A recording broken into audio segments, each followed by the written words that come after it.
Hi, guys. Welcome back to Our Moment, the literary podcast. In our last episode, we talked about Bree, Selwyn, and Nicholas.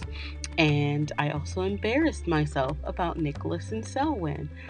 But that's neither here or there. We're all on a clean slate today.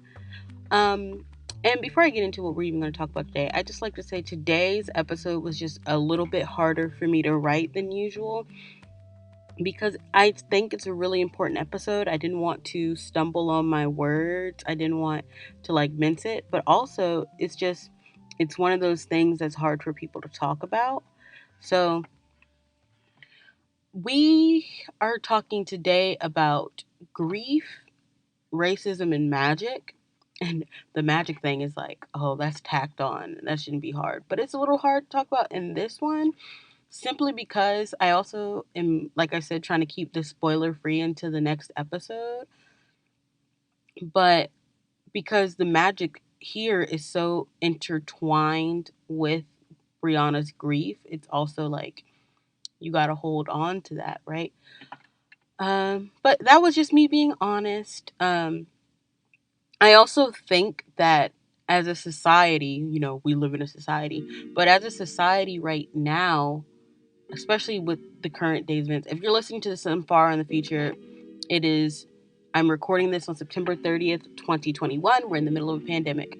And I feel like a lot of us are grieving a lot of things that may not just be people we've lost to corona or due to complications from anything else, um, but also experiences we've lost and job opportunities we lost and maybe friends we've lost because of the coronavirus or just because we were all so separated, or maybe you are grieving that intimacy or anything like that. Grief is so wound up in us right now, especially as we're all going through this kind of shared grief of the magnitude of the death around us and the magnitude of the loss and the magnitude of all of those things.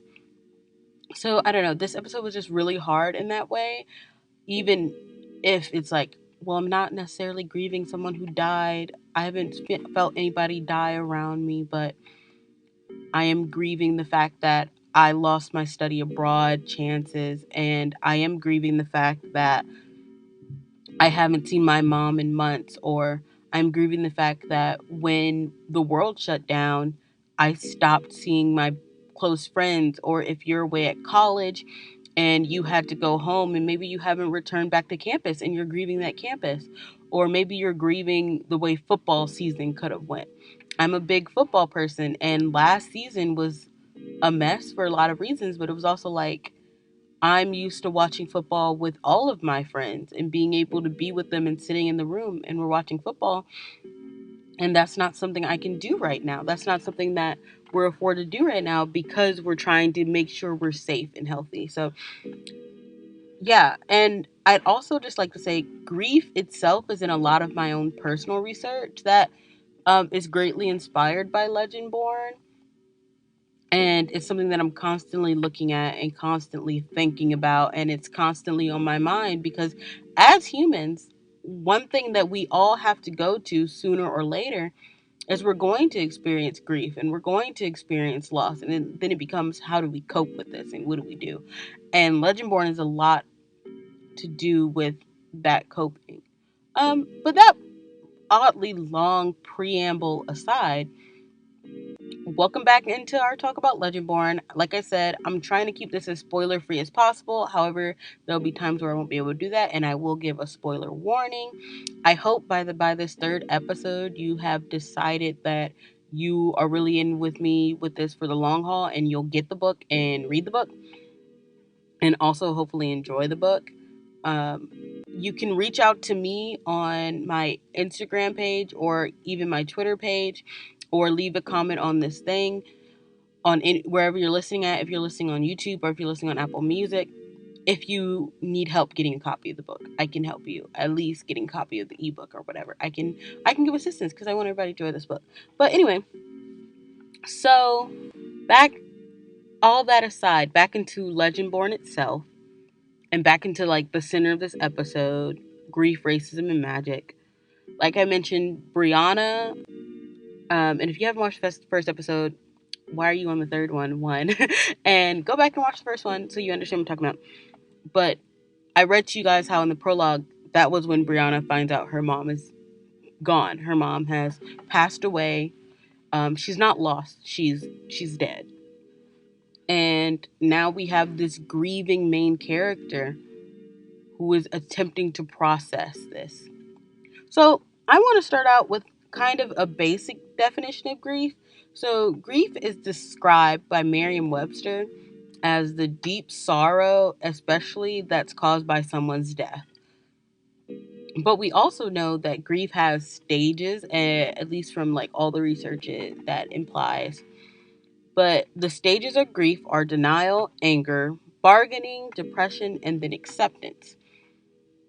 So anger is when like reality first sets in and you have the pain of your loss and you feel frustrated, you feel helpless, and you want to react and act out in anger or just be mad at maybe a higher power or life or whoever took this person's death, if it was a senseless act of violence or if it was just completely random and now you're angry like how could this happen. So that's where anger is.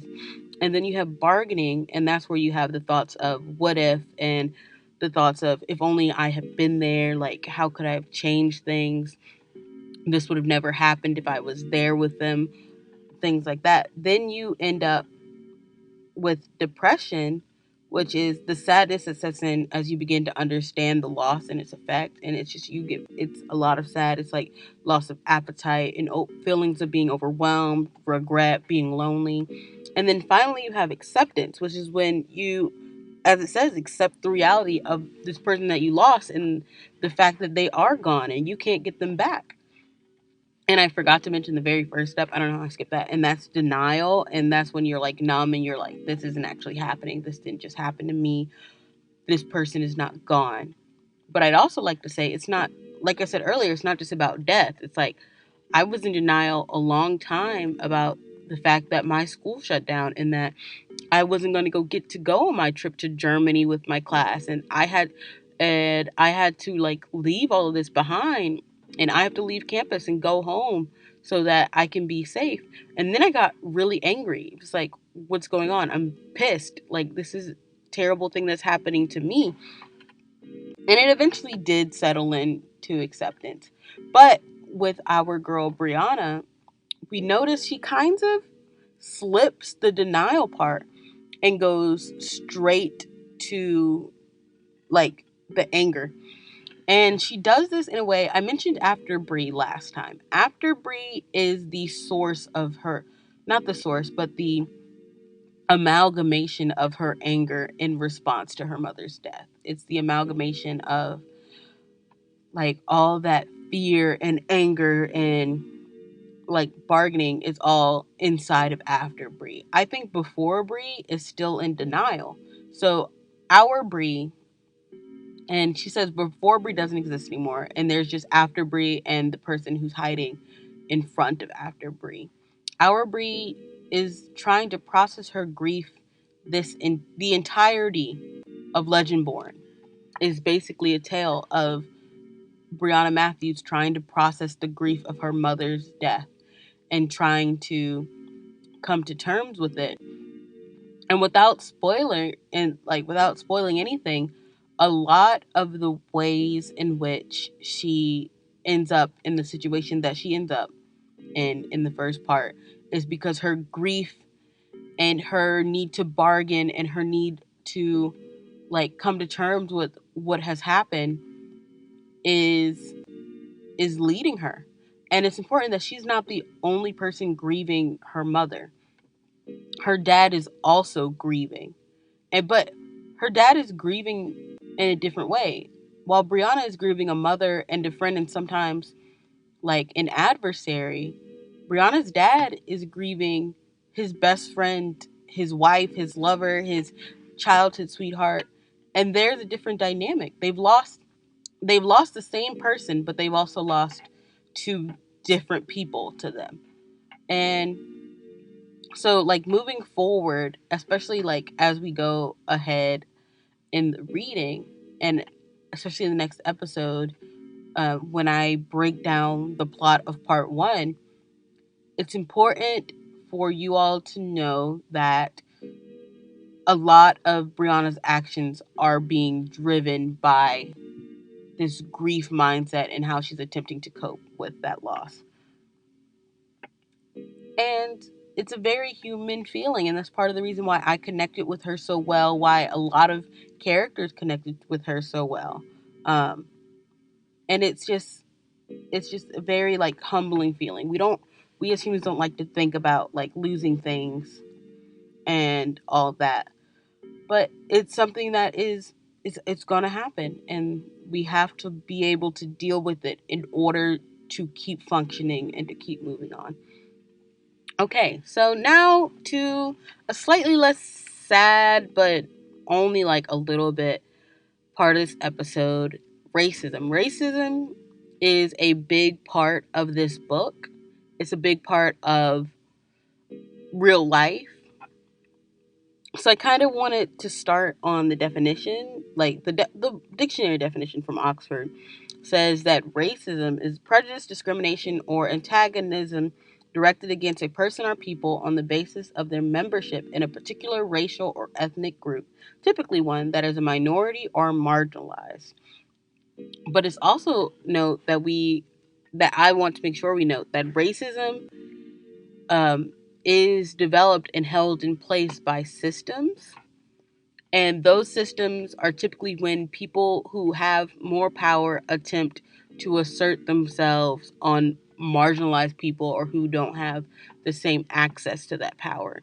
And because those systems are still in place today, we all have to actively work against them and actively bring them down. And the way they take place in the book is that Brianna is one of the only black characters, and she's constantly surrounded by white people who look down on her or who treat her differently.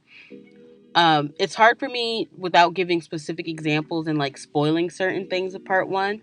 But I will say, like, given my own experience of being at a predominantly white institution, and while I love LSU and I'm happy that I came here and I wouldn't go to a different school for my undergraduate, it was always kind of like, especially when I was a freshman, I was kind of walking on eggshells. I was trying not to be too much and not to be like the person like speaking for my entire race, especially when you're the only person in a class full of white people. You're the only black person, and they turn to you when any question like that may even be perceived as racist comes up, and it's like, I'm not the spokesperson here.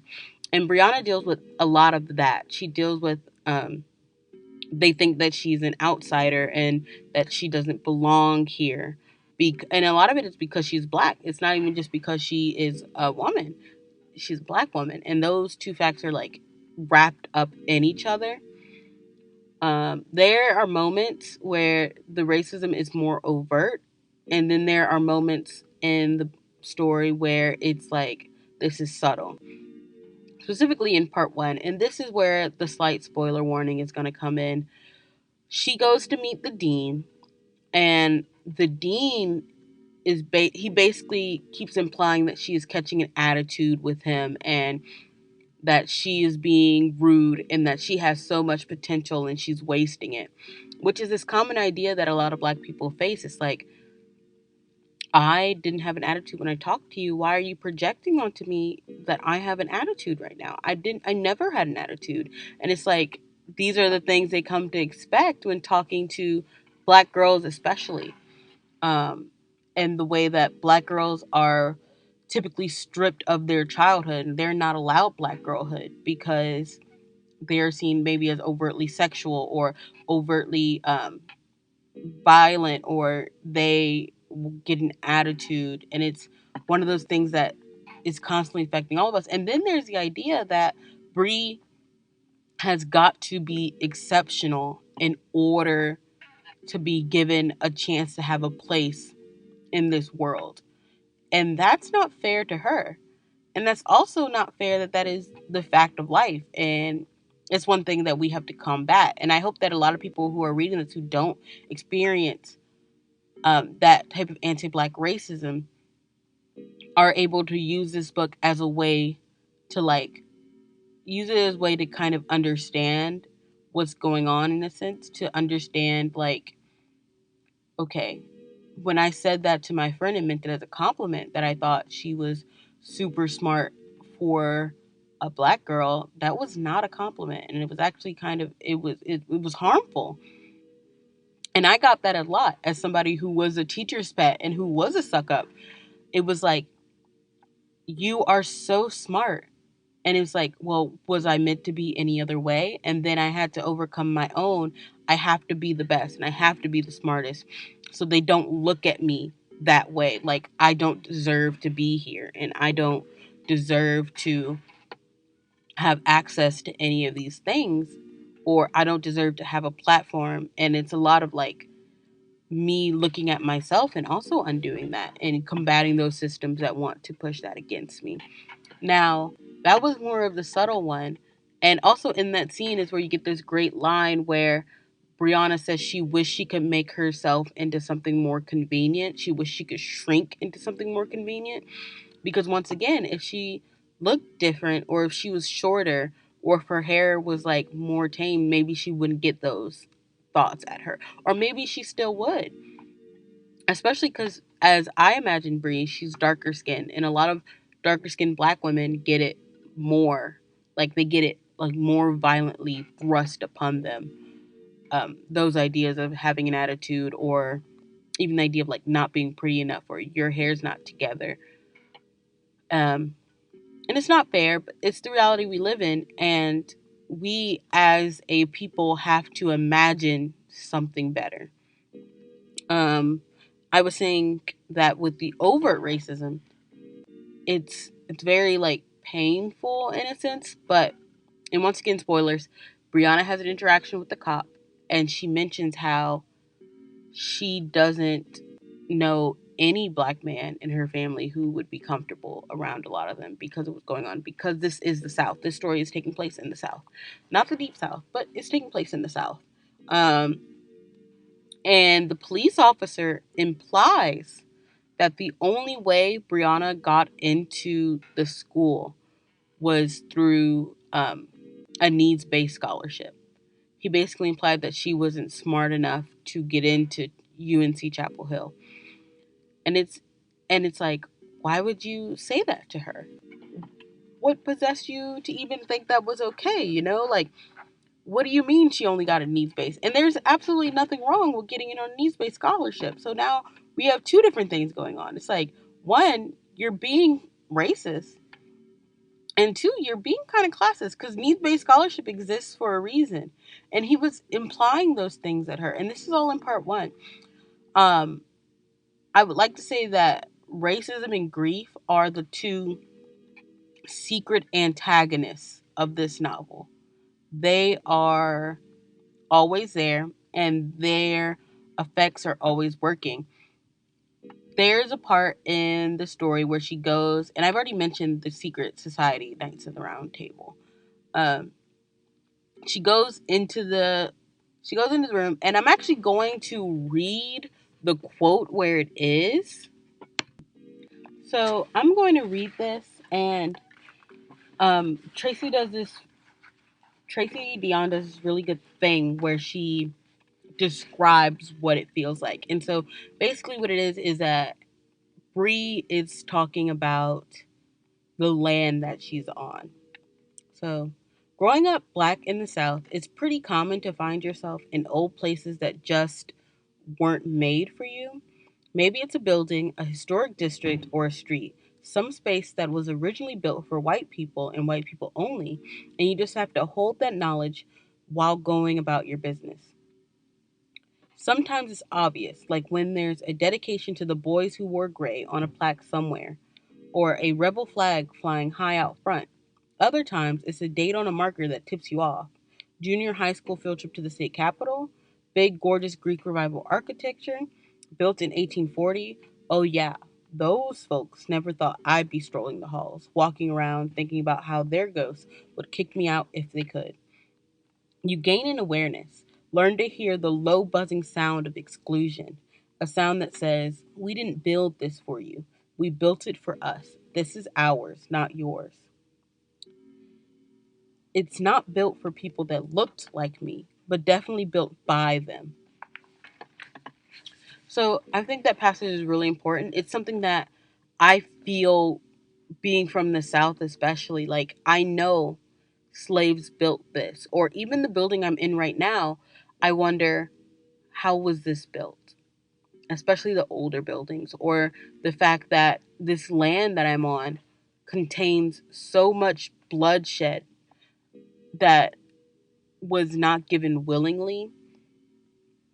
And you just gain that awareness, and you have to deal with that. And I think a lot of non-black people don't realize like what it's like, what, like, maybe that grief that you feel when you realize, wow, my ancestors built this school, and to this day people do not want me here, and they never wanted me here. Yeah, and so I think Tracy did a really good job of like kind of explaining that, and like putting it into words, a feeling that a lot of other black people have. We spoke about this passage at exhaust in my in-person book club, and I just think if you have the book, I want you to go and like find it. It's towards the end of part one, and just like ruminate it with that and sit on it. Okay, so kind of moving on for slightly less heavy topics, we're going to talk about magic a little bit.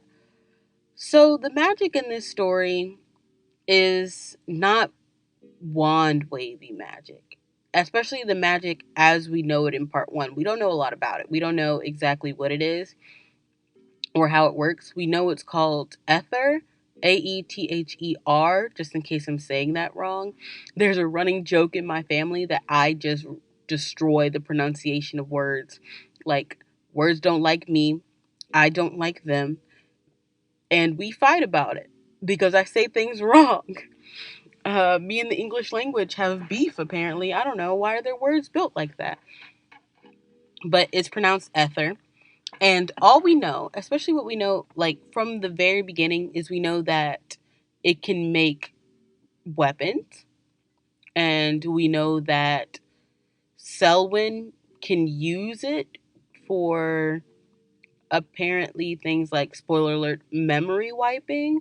Or, and we know that it can heal. Well, that's all we know. And it's kind of like, so Miss Dion, what are you trying to build with this magic? Like, what are we learning? What are we like gaining from this? Like, and so it's an interesting question of like, how will this magic continue to develop? And then it's like, well, how have we seen magic in other stories? So like, if you've read Harry Potter, it's kind of, they use wand waviness and stuff and all things like that. And it's like, okay, I see what's going on here. I get your drift. I get it. I get it. It's kind of working. Um, so yeah, I do like the way magic is used throughout the rest of the book. I like the way that the magic, and this is important. This is why I know like the title was like weird, like racism, grief, magic. In the book, all three of those are intertwined. And a little bit of my own research, they're also intertwined in a sense. In the stories that I want to write, and the way that I think magic can work in our like real life and real concrete ways, or like just the idea of like of magic in itself. They're all three are intertwined. And Tracy Dion intertwines them throughout the story. But just in this first part, all we know is that in the prologue that I read to y'all, she kept seeing the glimmering about around this person, and we find out in part one, or at least what Bree's theory about it is, that there was magic in that waiting room. That is also a spoiler. I didn't spoil it. It's a minor spoiler because I think it was kind of clear that there was something weird going on, and we know this is a magic book. So I'd be interested to see, what do you guys think about like the magic part? Leave a comment, leave a review.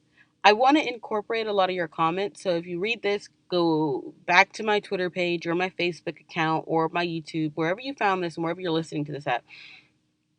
and drop me a line about what do you think, how magic is going to further develop. How do you think it's going to intertwine with these three aspects, in a sense? Like, what's going on here? Like, what's really going on here? Um, yeah, okay. So I know this was a bit of a heavier episode. Um, it was hard for me to write, and I did start going a little bit off script. Um, this deals with a lot of real life, concrete aspects of our society that we have to face. And I think that's the reason why literature and like novels and even YA novels are just so important to read and to share with one another, because it's like it all relates back to what we're doing. And this is how we can, as a society, understand each other better through reading these novels together and sharing them and talking about them. This is part of the reason I even made this podcast in the first place. Like, I love these books so much because they speak to me. I want to share how they can speak with everybody else. Like, I want to, their purpose is to start a conversation, and I want to talk about it. So we're talking about it. Like, this is what we're doing. Um, I think it's just really important to have like a slower episode like this. This one is a little bit long. We're around like we're over 20 minutes. My bad. I hope you guys are not too bummed out if you're listening to this on a run or like in your car. My bad. um but yeah, like, thank you for listening to me ramble. I know I talked a bit about myself. I think as this goes on, I'll be more comfortable like sharing things. Uh But I really relate to Bree. I hope you guys also relate to Bree and just kind of see or at least recognize her struggle a little bit. Um, she's my imaginary best friend. um, yeah. On our next episode, spoiler warning galore, we will be talking about a beat for beat what the heck happened from prologue to part one. That's what we are going to be doing because I can no longer hold back. I need to discuss every second. So it's going to be the spoiler episode. And I would like to say going forward, there are 4 parts in this book, and each part I'm going to dedicate 3 episodes to, with the third episode always being, um, with the third episode of that part always being the like breakdown of what happened, because I think that's important to note. So if you would rather skip that episode, um, I'd rather you didn't. But if you're like waiting till you get the book or whatever to read part one, and rather skip that episode, the episode after that we will be talking about. We will go again to characters that we meet in part two. We'll build off of like those future episodes. So that's how this is going to work. And I think it will be very successful. If you have any ideas of the structure of the podcast that maybe you want to tell me, like maybe you think we should spend more time on some more characters or anything like that, let me know. You can follow me on Twitter at Exquisite WIL. That's Twitter at Exquisite WIL. I am on YouTube at Exquisite Williams. I am on Goodreads at Exquisite Williams. And I am also on Instagram at Exquisite Williams. Follow Our Moment Podcast on Twitter. It is Our Moment Pod. It's once again at Our Moment Pod, where I'm going to do a lot of updates there and you can also put your comments over there, because I realized I was spamming my own Twitter account with just things about my podcast. And I want a lot of people to listen to it, so I was like, let me give it its own podcast. Let me give it its own attention and make it special for that. I've been talking for a long time. And if you got this far, thank you so much for listening to me. Also in the comments, tell me about your day. Did you read anything interesting that's not Legendborn because you're waiting for me to break down the whole plot for you before you decide to buy it? Have you met any cool authors? Have you written anything recently? Tell me what your favorite part about the book is. about part one is before I even go into my breakdown, and maybe we'll feature that. But once again, thank you so much for listening to me. I will see you next time. Enjoy the rest of your day. Thank you for spending a full TV show episode listening to me talk about some really tough topics. I really appreciate it. Have a good one. Bye.